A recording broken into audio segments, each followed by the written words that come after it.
لأ، لأ، أنا بصراحة ما باروحش أفراح، أصلًا أنا يعني كفيفة مش شايفة. ازيكم يا جماعة عاملين إيه؟ الأخبار وحشتوني أوي، أوي، أوي، أوي، أوي. سمعت موضوع وسمعت حاجة غريبة، أنا أصلًا يعني الموضوع ده طرح عندي في كوكبة المكفين، فلمّا أنا سمعته أنا أول مرّة في حياتي أسمعه من كوكبة المكفين، أول مرّة في حياتي، يعني عمري ما شُفت بنوتة بتقول كده، فلمّا سمعته اتصدمت، اللي هو إيه؟ إيه؟ يعني مثلًا أسمع إيه، ما باروحش الأفراح أصلًا أنا مصدّعة، ما باروحش الأفراح أصلًا أنا ما باحبش الدوشة، ما باروحش الأفراح أصلًا أنا ما باحبش التجمُّعات، لكن ما باروحش الأفراح أصلًا أنا كفيفة ليه؟ ليه و1000 مليون ليه؟ إيه المشكلة؟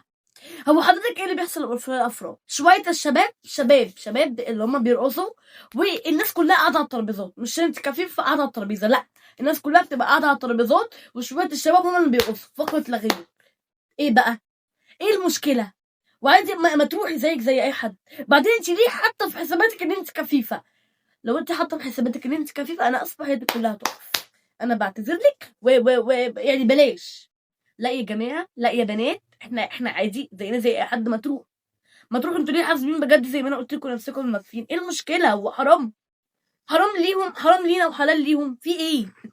يالّا باحبكم أوي، يا رب يكون الفيديو عجبكم، مش عارفة أقول إيه والله، باي باي.